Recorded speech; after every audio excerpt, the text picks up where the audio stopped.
Hello and welcome to a very special episode of the Brass Junkies. This is special enough that Lance and I didn't even know what to call it, so we're just calling this a Brass Junkies Extra. Is that what we decided on, Lance? That is what we decided on. There you go, because it's extra and it's the Brass Junkies. We're just so creative. It's hard to harness our creativity sometimes. But we are speaking with Aubrey Foard of the Baltimore Symphony Orchestra. Aubrey, how are you today? I'm doing okay, thanks. Awesome. So we wanted to have Aubrey on, well, two things. One is that we are going to have Aubrey back on because for those of you who don't know, right now, he and his colleagues at the world-renowned Baltimore Symphony Orchestra are dealing with a labor situation, which is a very polite way to put it. They have not been allowed to make the art that they are supposed to be making for all of us. They have been locked out since the very beginning of the summer, and they are at a crucial point right now, and we wanted to have him on to talk about that situation and to raise awareness for some of you. And then the plan is that we are going to have Aubrey back on. He has had a fascinating career, and we want to do our usual thing where we ask people dumb stuff, and then they say dumb stuff, and we say dumb stuff, and then we all laugh, and then we say thanks for joining us. But today's is very serious because we got to talk about this amazing orchestra that is not being allowed to do what they need to be doing for the world. So first of all, thank you for joining us, Aubrey. Oh, it's a pleasure to be here, guys. Could you give, for anyone who doesn't know at all about it, although this has been highly publicized for good reason, because it's not every day that an orchestra of your stature literally has the doors locked of the concert hall that you are supposed to be performing in, but can you give all of us kind of the Cliff Notes version of what has happened and where things currently sit with your labor situation? Boy, a Cliff Notes version. With any sort of work stoppage in the symphony orchestra world, a Cliff Notes version is it's nearly impossible. It is. Right, I didn't want to put you on the spot and be like, we need like a 90-minute, thorough, we don't need footnotes, there's no bibliography here. So, but just kind of let us know how you got to here and then where things go from here, which is obviously unknown. But yeah, we're just trying to help people to understand what's going on in Baltimore. Yeah, I mean, the basic version is that we actually had our contract that expire in September. There were some bargaining sessions that were supposed to take place in June that management requested and subsequently canceled at the last minute 2 bargaining sessions.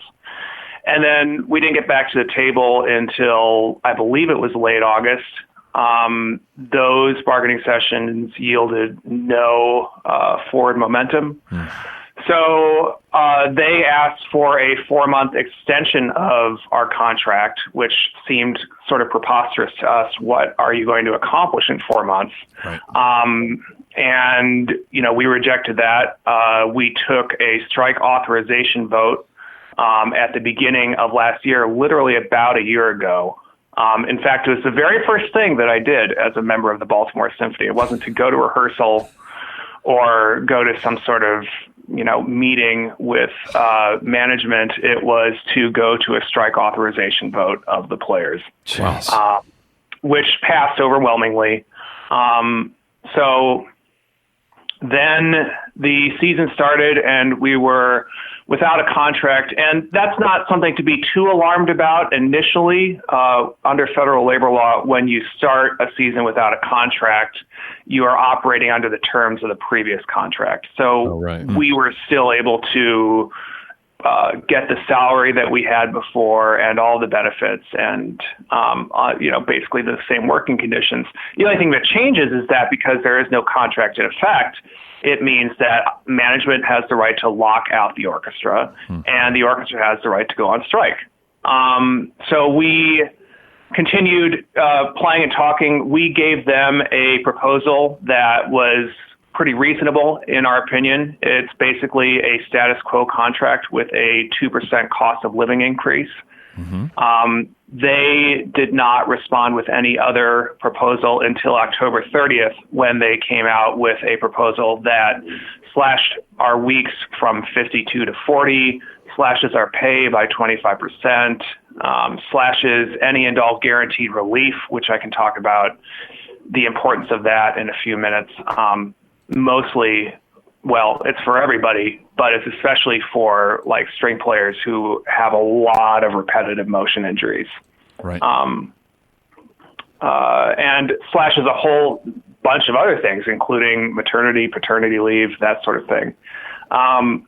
So obviously we said no to that. We continued without a contract until, after October 30th, we accepted the 4-month proposal, which took us to January 15th. So until January 15th, we were applying with a contract.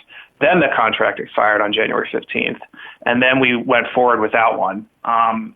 The BSO put on a summer season, or so they said they were going to do that. And they had concerts scheduled, and then they canceled it in late May, barely 4 weeks after announcing it.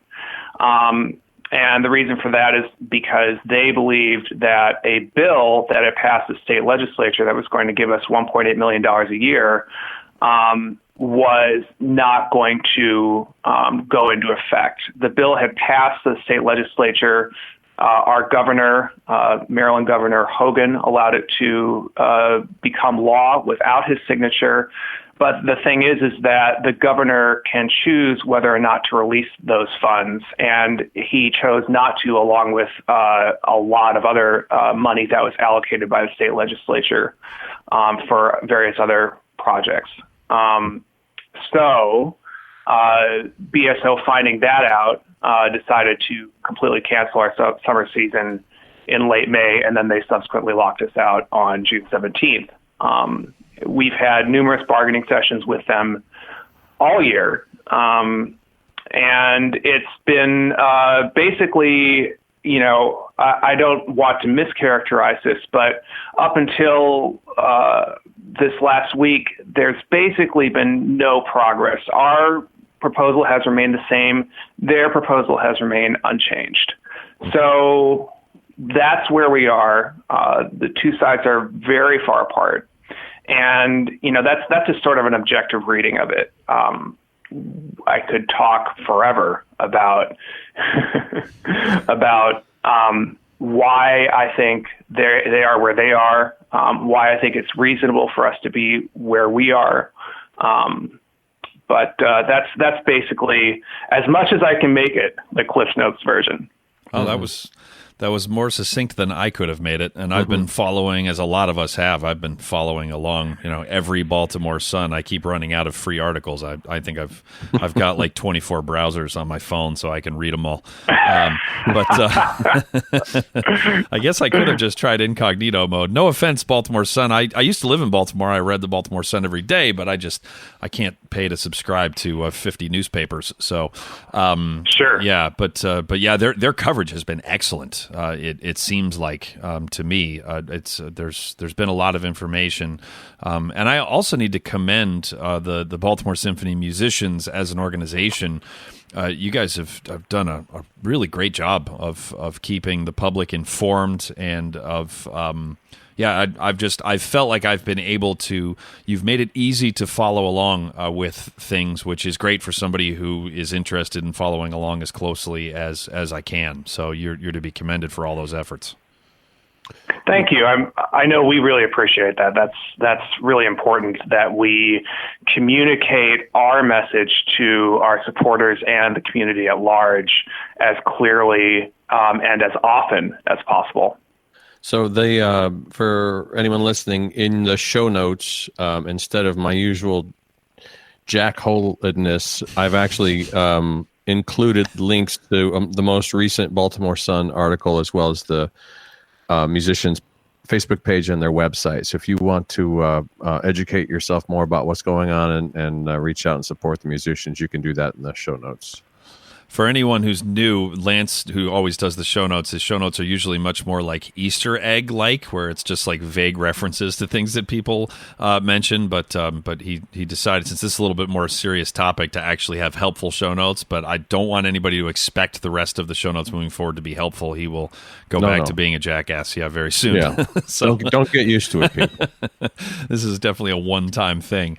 So I actually chuckled out loud because what else do you do? But when you said that your very first act with the Baltimore Symphony was voting for strike authorization, what was that like on a human level? You worked, and also tell everybody how many professional auditions you have taken. You finally get your dream job, you show up, and this is literally the very first function that you have in this amazingly sought after seat in the tuba world that you earned. What was that like?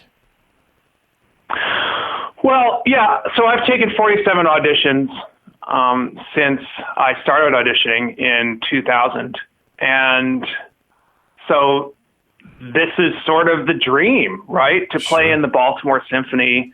I grew up with several of the Baltimore Symphony's recordings. And the Baltimore Symphony as a recording institution is world renowned. I just did a Facebook post that I think really illustrates this. Yes. I was in Taiwan a couple weeks ago teaching at Taiwan Tuba Mania, which was a fantastic time. And then my wife came over to Taipei and we had a short sort of holiday over there. And I was with my friend Pan, the guy who put that on, and we went to a CD store in Taipei. And there's all of this pop music and country, R&B, C-pop, K-pop. It's two levels of store, and the vast majority of the store is dedicated to this kind of music. But there's a fairly substantial classical music section. It's not the largest that I've ever seen, but it's substantial. And sure enough, there were several BSO recordings that I was able to find without asking for help because I was sort of in a rush. I just sort of, remembered some of the recordings and found them. 3 recordings, and they're in a record shop in Taipei. Right. It's not some, random thing that we happen to have these recordings in Taipei. It's because the Baltimore Symphony is one of the most prestigious orchestras in the entire world. Yeah. So I got into that orchestra, not expecting to get in, by the way. The audition was, it was one of my better auditions, but I didn't show up to that audition thinking, oh yeah, I've got this in the bag sort of thing. Just like a lot of things in life, it fortuitously happened. Now, it wasn't for lack of preparation. I worked my tail off. Sure. And I've taken, as I mentioned earlier, so many different auditions. But so it really was, to me, the dream job. I had some meetings with management over the phone leading up to the first day of work about individual overscale. This is something that if you're an aspiring tuba player or you end up winning a title position as a brass player in an orchestra, it's something that you have to be aware of. You will eventually need to negotiate your salary unless the overscale is set in the contract. So I had some meetings with management and they went very, very poorly, in my opinion. So I was also raised by symphony musicians. And so I'd heard a lot about the sort of inner political workings of orchestras and a lot of the sort of not so great things that happen. And so a lot of what happened on that day when I showed up for work was stuff that did not surprise me in the least.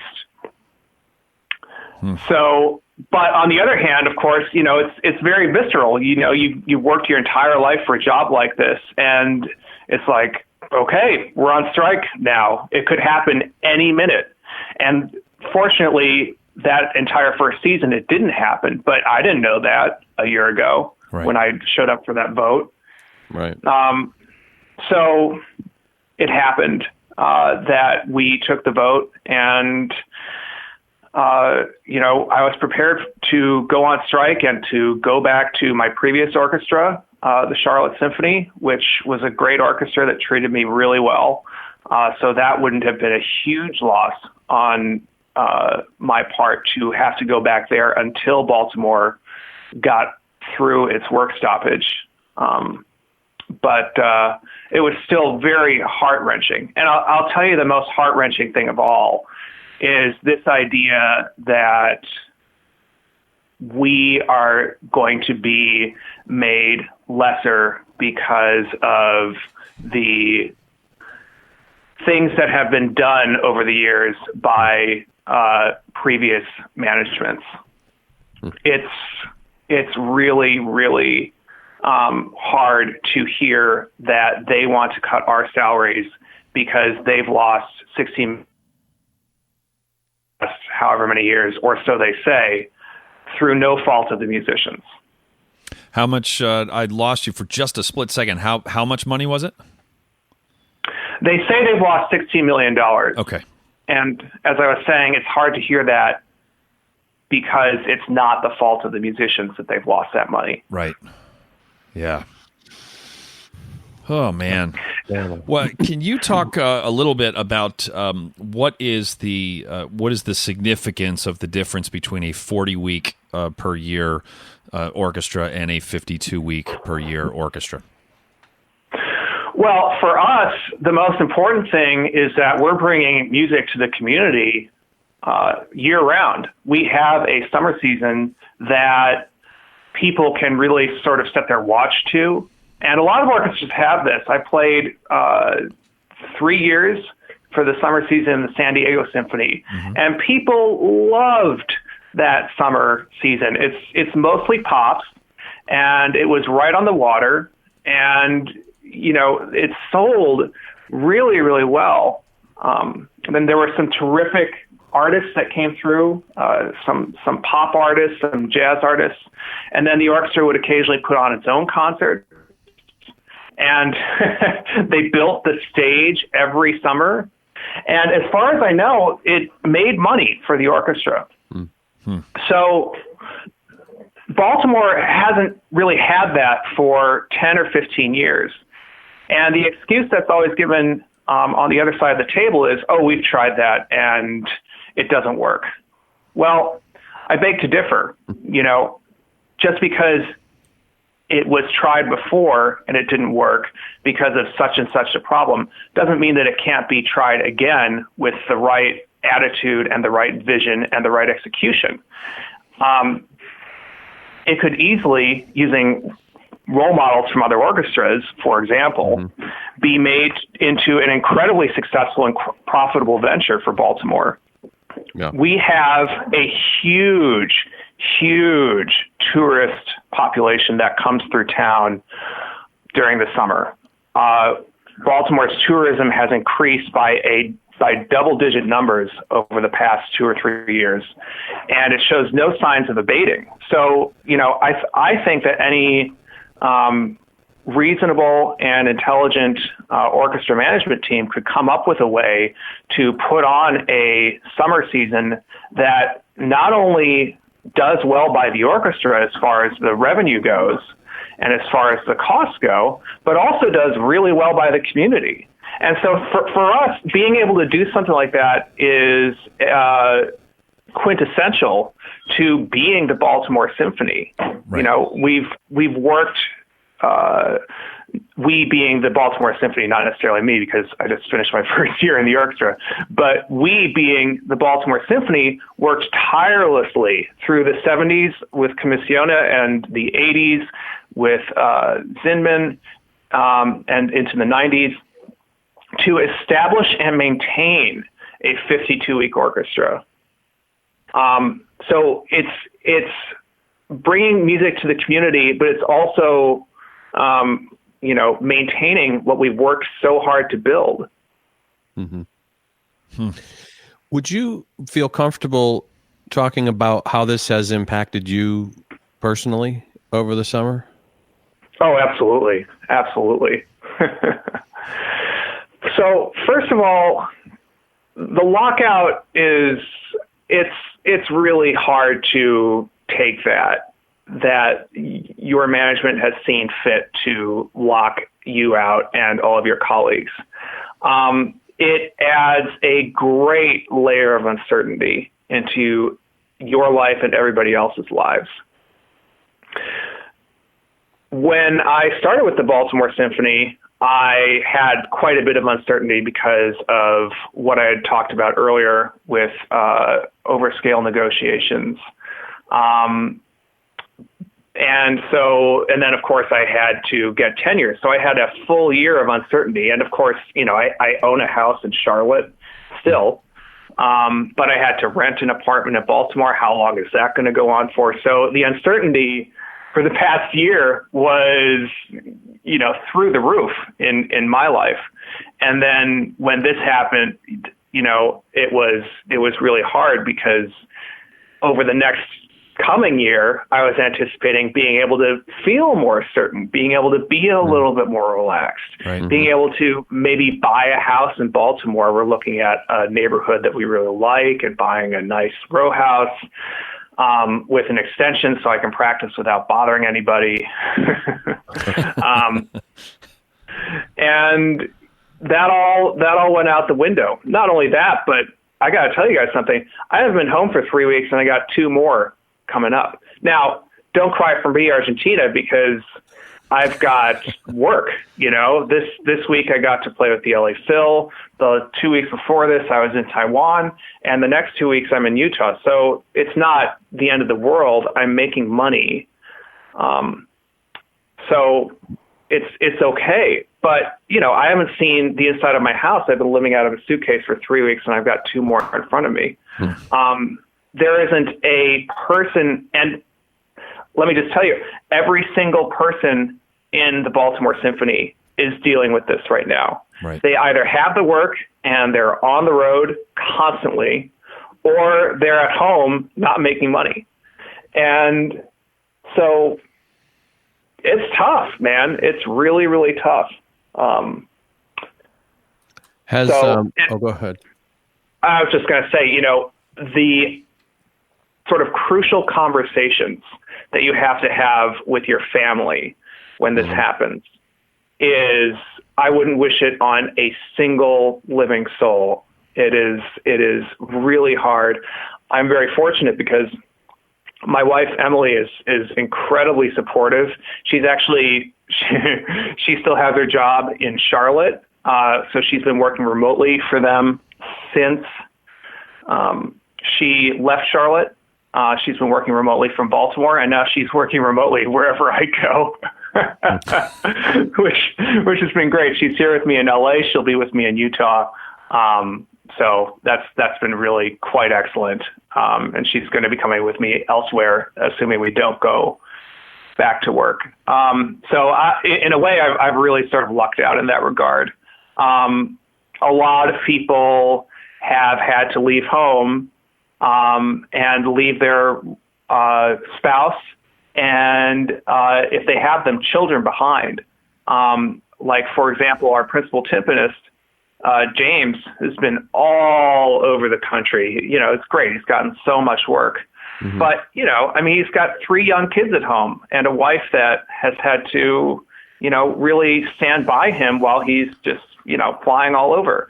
And he's just one example, There's a lot of other players who are having to do the same thing. We had a trumpet player, Matt, who was going to have a baby. He still is. But he has a baby incoming, and his wife just got laid off from her job, and they just bought a condo.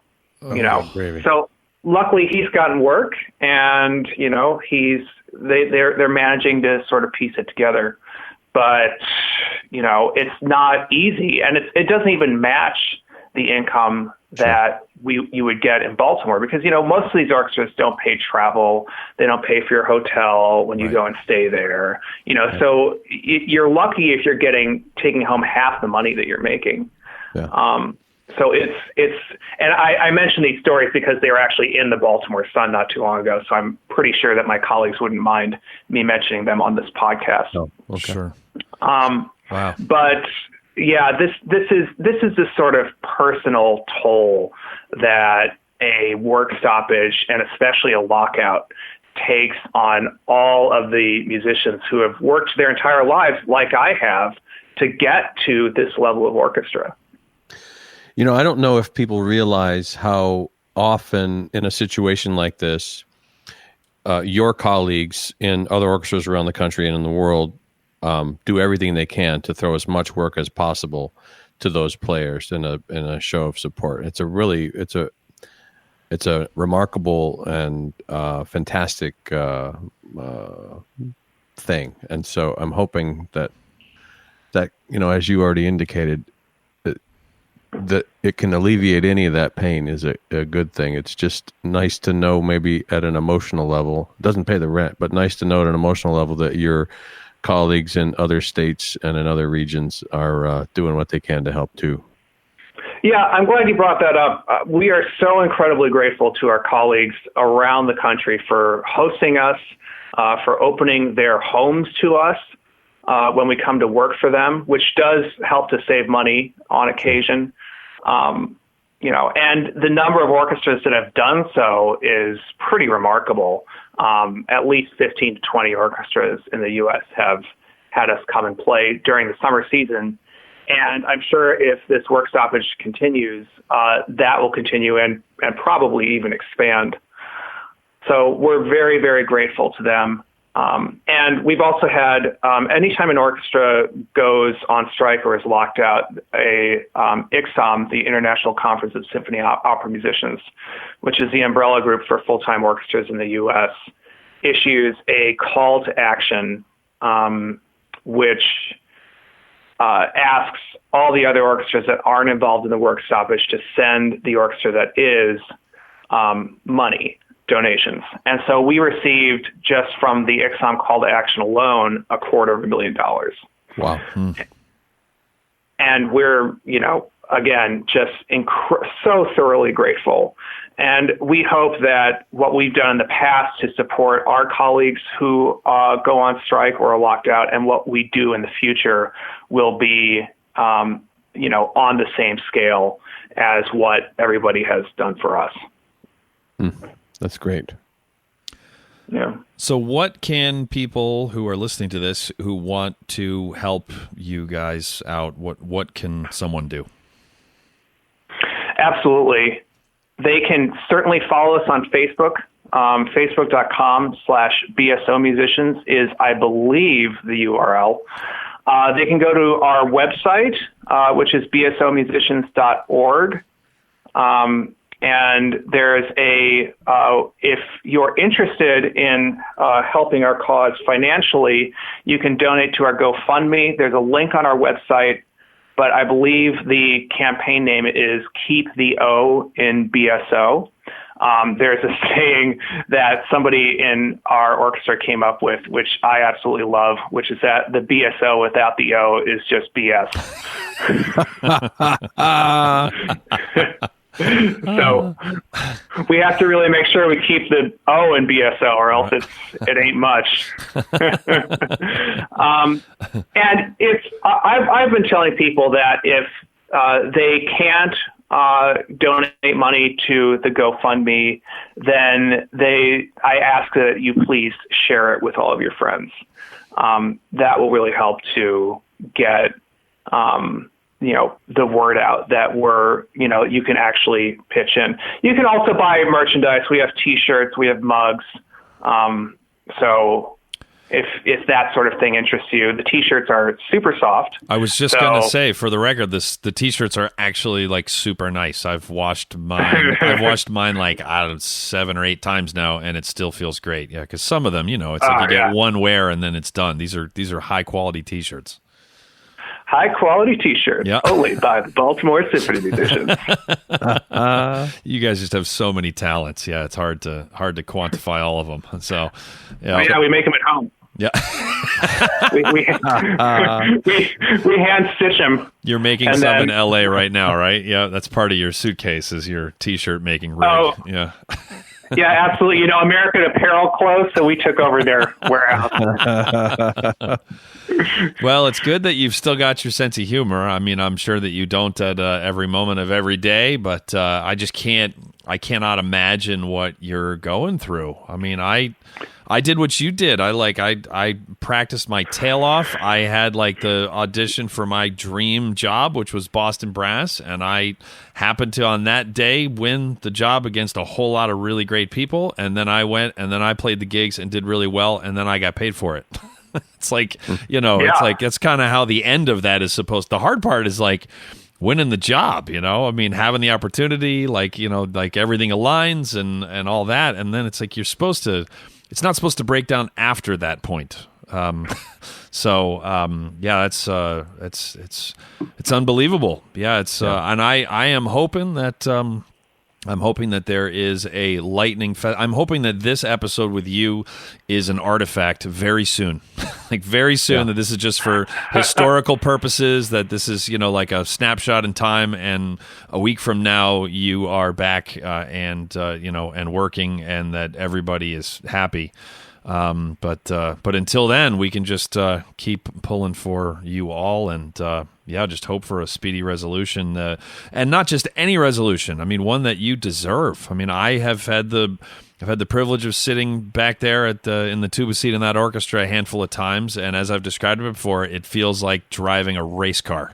I mean, it's just it's unbelievable. The whole orchestra is absolutely world class, and the fact that you're not being allowed to share music with us when we desperately need art right now, I would submit as a world, and this is the worst possible timing to be getting less of that. So I hope that you are doing what you all do better than anybody else in the world as soon as possible.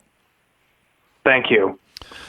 Well, anything else that you wanted to get to, Aubrey, before we sign off here? If there's anything else you want to mention or plug, then please feel free.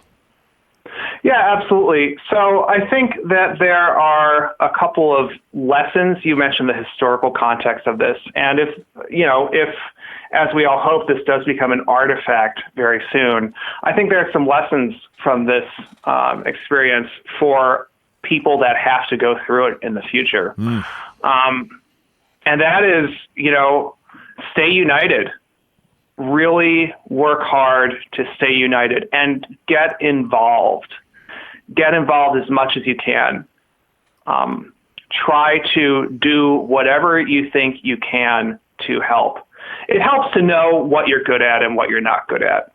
Mm-hmm. So in my case, after I started with the orchestra, I was given an opportunity to get involved with the production of a massive brass concert, which took place at the Baltimore Basilica on January 9th. We had the BSO musicians, Philadelphia brass musicians, the brass section from Pittsburgh Symphony, brass section from National Symphony, and some of our military band colleagues come and join us for this, what we called a brass spectacular, the brass concert of the century.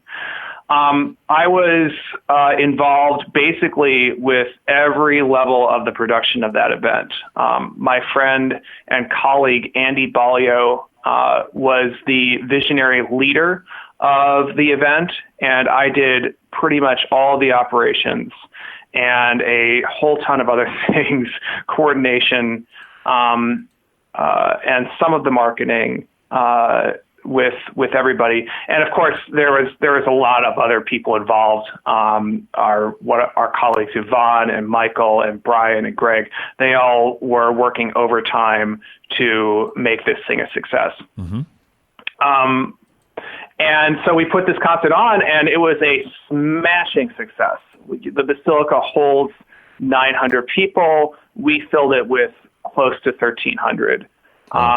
There were people sitting on the floor in the aisles because of how popular it was. So, and then, the musically, it was really, really impressive as well. So I put that on along with my colleagues because I felt the need to be involved, and I recognized the potential in what it could be, and I jumped all over it. This is something that's common, by the way. Pittsburgh did the same thing when they were on strike in 2016, and the BSO brass went out there and played a concert. So I did that. I was involved in creating, right at the beginning of the lockout, I created a fact sheet, which listed a whole bunch of objective facts about what the Baltimore Symphony is worth to the community, what the players get paid in relation to other orchestras, et cetera, et cetera. So I gathered all these facts and put them together and sent them to the Players Committee, and they sort of went through them and chose the ones that worked best and made them into this fact sheet. And most recently, I've been involved in a data project, which has, it sucked my soul, dude. It has sucked the soul right out of me.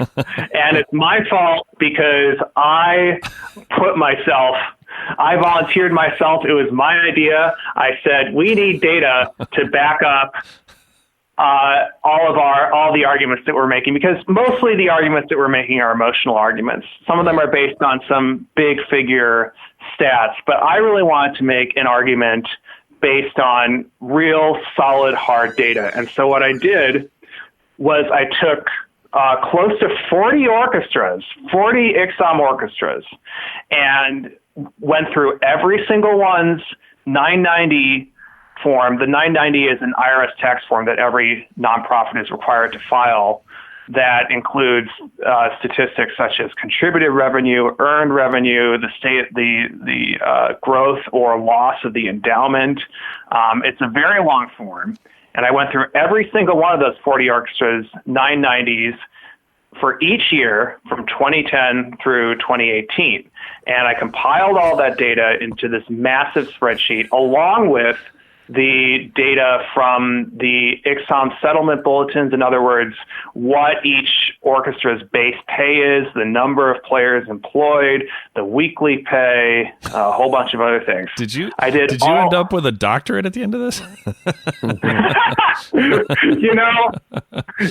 Somebody, listen, academia, if you're listening, I expect an honorary doctorate once you're finished with this podcast. I will talk to the folks at Shenandoah Conservatory where I'll teach. I'll see what I can do. I make no promises. Sweet. It turns out I'm not really in charge of who gets honorary doctorates, but I'll see what I can do for you.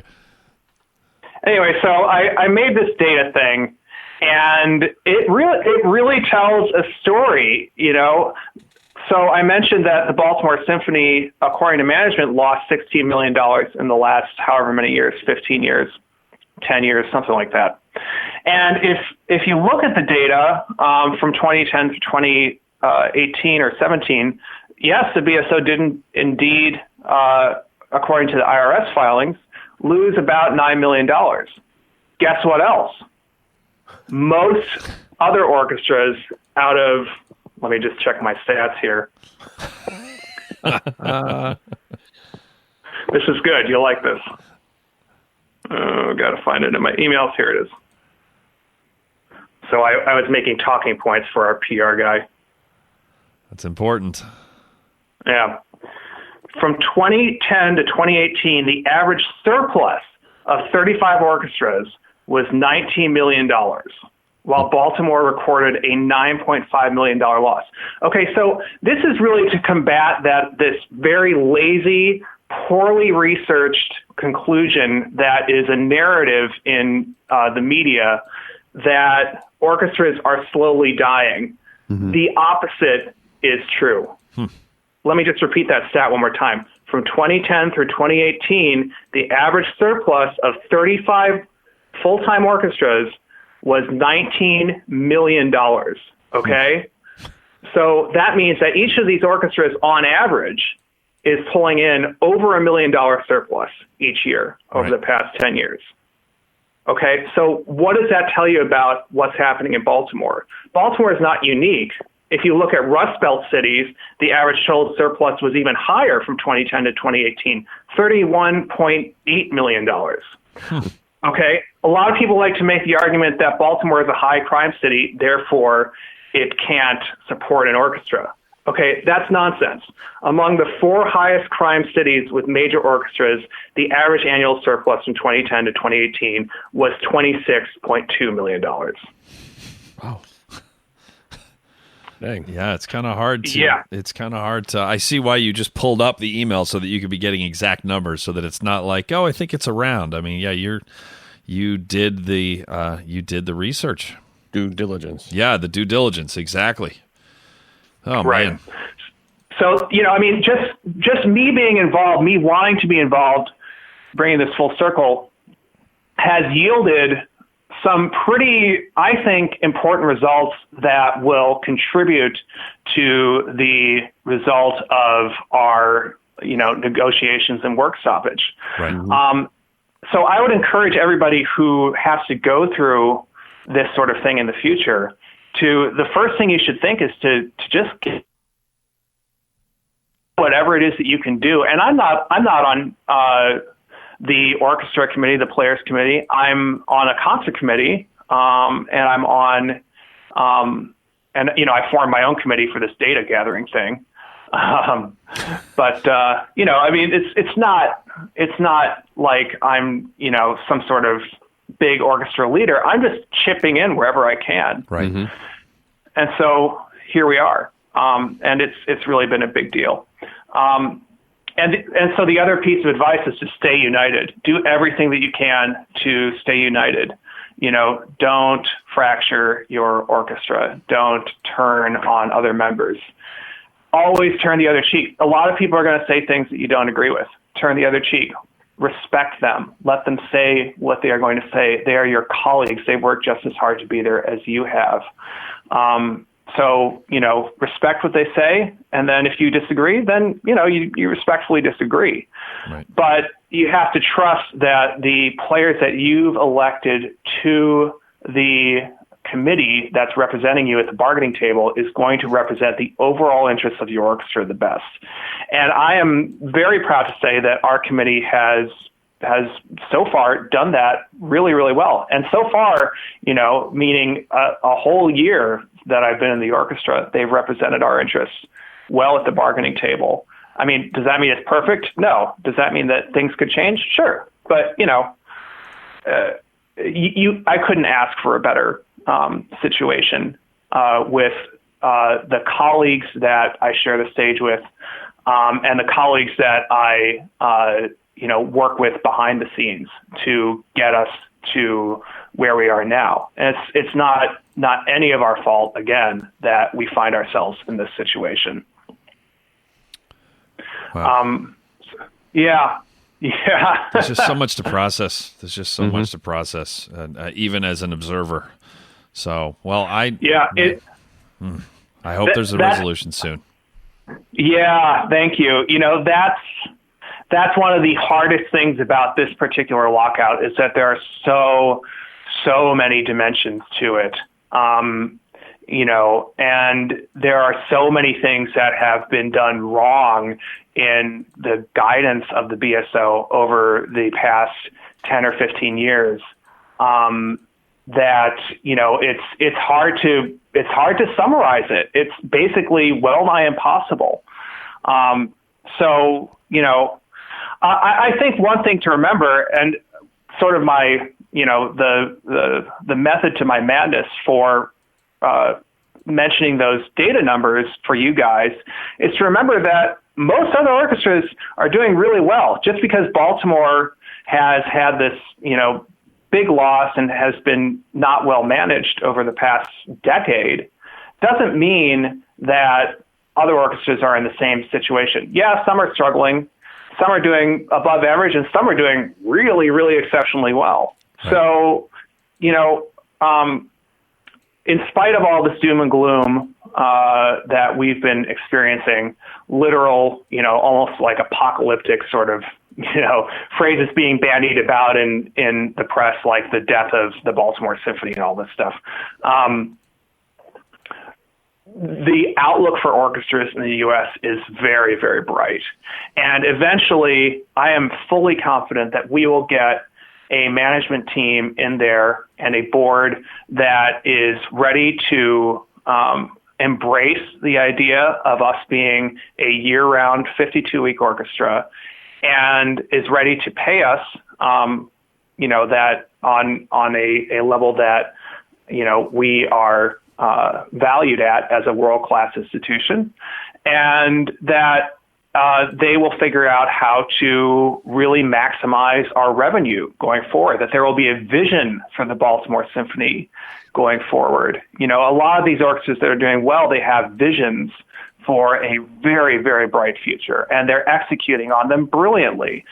Now, I have to say that there are some, really, really brilliant orchestra managers out there, and if you're interested in this sort of thing, one of the people to follow is Michael Kaiser, somebody who really puts an emphasis on revenue, and says that you cannot make cuts on the backs of the musicians if you wish to maintain and continue your orchestra. He's great. And really, it's one of his other tenets is that in order to be successful, you have to make great art marketed brilliantly. So if you're cutting the musicians, it makes it much more difficult to make great art. Sure. So that's one of them. Another very young leader who actually has some history with me, even though I've never met her. Her name is Aubrey Bergauer, and before that she was Aubrey Ferguson, another Aubrey F., who went to Rice University and got her undergraduate in tuba in 2005. And then I started my master's in tuba in 2005. So for 6 years, Dave Kirk had Aubrey F. in one form or another as a student. But she went off and became, more into the management side of things. And then she ran the California Symphony, I believe, in Northern California, and using data-driven ideas, she transformed that orchestra into an incredible financial powerhouse. She is one who is certainly worth following because she is a young leader that is going to take orchestras far into the future. So, and there are lots of other people like this. Gary Hansen at the Cleveland Orchestra is another one who I think we would love to be involved with in Baltimore.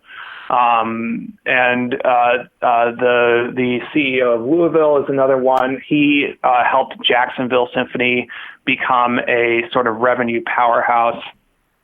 So, this can happen. There are people that are doing it.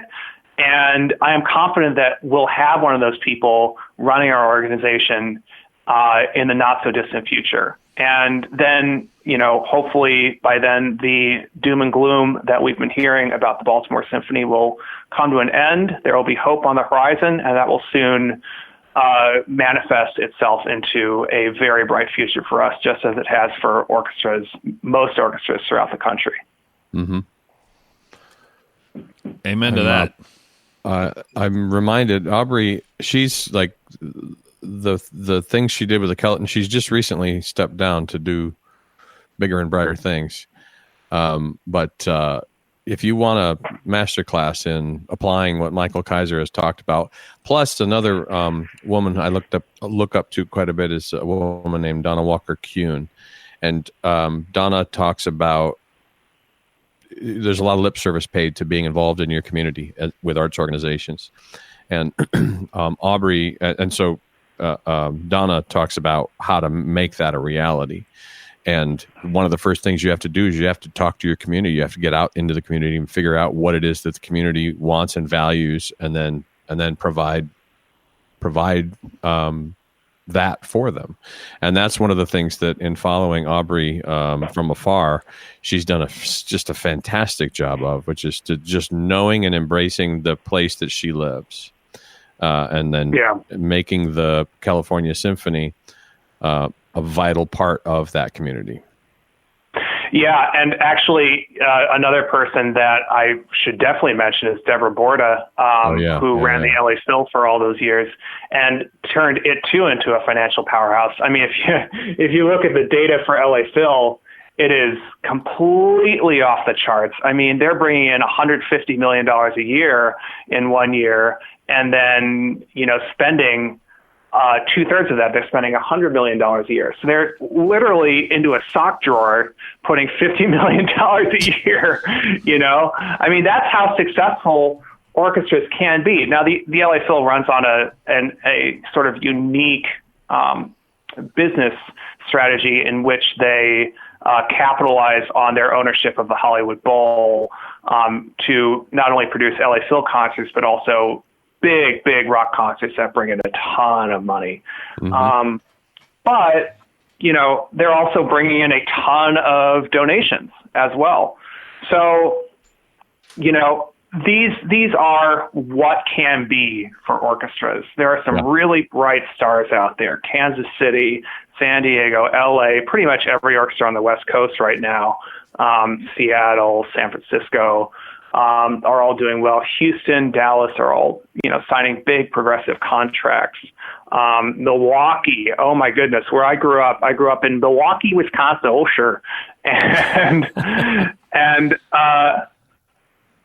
And they're signing these contracts that are really progressive. They're building a new hall. People are giving them money hand over fist to build this new hall and execute this brilliant vision that has been put forth by Mark Niehaus, who used to be their principal trumpet player, and now he's their executive director. It's incredible. It's absolutely incredible. I mean, I start talking about other orchestras like this, and I get really excited because it's amazing what can be done. Philly just received a $50 million gift. Baltimore has been in the not Baltimore. I wish I could say this. Buffalo has been in the black every consecutive year. Cincinnati had a huge gift, and they've been in the black every consecutive year. So, there's a lot to be excited about. And we're just, I like to say that I'm a little bit unlucky with the orchestras that I won jobs in, because when I was in Charlotte, we were facing down some pretty steep deficits. And luckily, at the end of the CEO who was there the longest when I was there, we managed to bring in some good donations. And then when he retired, we replaced him with a woman who really ratcheted up the revenue side of things at the Charlotte Symphony. So things are looking brighter there as well, at least brighter than they were. But, we had to stare that down. I served on the board, and it was tough for a while. And now I'm in Baltimore, and guess what? It's tough for a while. But if I had any other luck, mostly any other luck, I'd be playing an orchestra that had a very bright future right now.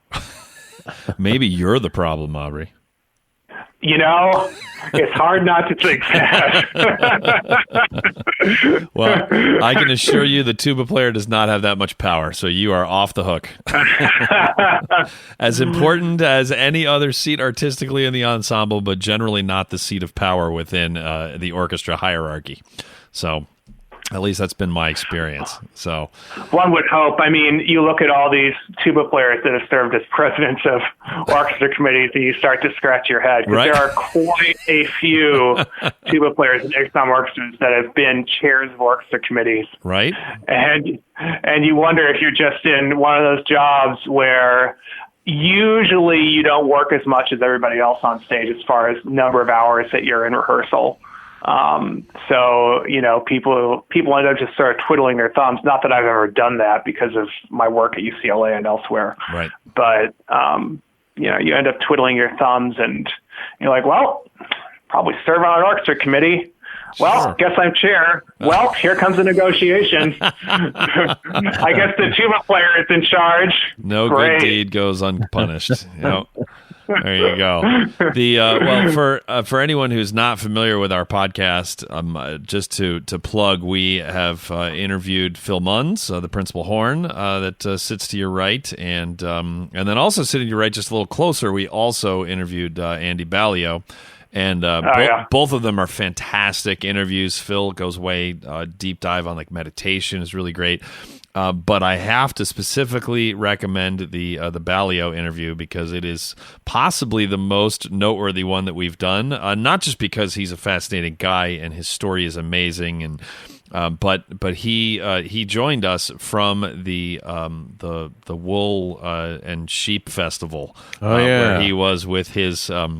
He was with his wife, who I guess is into knitting, and so he is interrupted by the sound of sheep like throughout the entire. No kidding. He's like talking about like going to like an ashram, and then you just hear this like it's just like it's absolutely hilarious. I mean the juxtaposition of this amazing content, like this real insight into one of the greatest brass players on the scene today, with like sheep noises, and it's very surreal. So it's incidentally one of the greatest minds. As listeners of your podcast know, he runs the Future Symphony Institute, which is a think tank about symphonies going forward. And my God, has he got some ideas that Andy does not ever think world class. In other words, he is always thinking world class. He's always thinking about how the next thing that he does, or in our case, what the BSO can do, can really, really make an impact such that people have, the unending wow factor. That's why that brass concert was so successful. I mean, I did so much work, but without Andy's vision, it wouldn't have been half of what it was. Yeah. So that was all Andy Ballio's brain machinations at work. And my God, was it if it wasn't one of the most successful concerts I've ever been a part of, then I'm not remembering something, because it was just totally remarkable and a total thrill to be a part of. And I hope that all of our colleagues felt that way. I was really bummed to miss it. I was in New York City on playing a gig, which is a good reason to miss another concert that you're not playing in. But I would have been there otherwise, because that lineup, it was amazing. So, well, we'd like to have the recording made available eventually. So, maybe one more thing for me to get involved with. There you go. Yeah, in all of your free time, you need to get on that, Aubrey.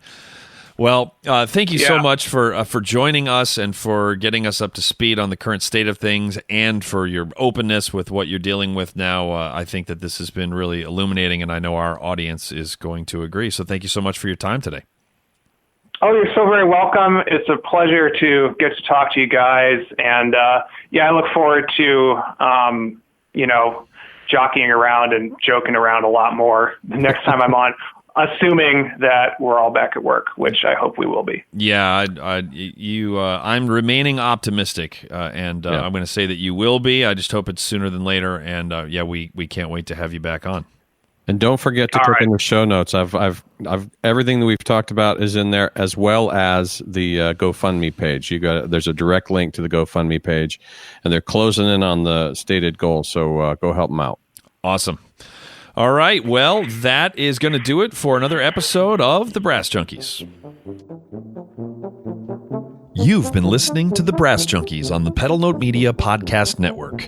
If you would like to hear the bonus episode featuring today's guest, please visit patreon.com/thebrassjunkies to learn how you can support the show and instantly access all bonus materials, as well as gain access to a special patron-only Facebook group. The Brass Junkies is produced by the amazing, wonderful, and truly inspirational Will Houchin. The theme music was composed by Fernando Dados and performed by Andrew Hitz and Lance LaDuke. LaDuke. We are at Pray for Jens on Twitter and Instagram and have a Facebook page at facebook.com/PrayForJens. You can find out more about the Brass Junkies and all the other Pedal Note Media podcasts at pedalnotemedia.com. This has been a presentation of the Pedal Note Media Podcast Network.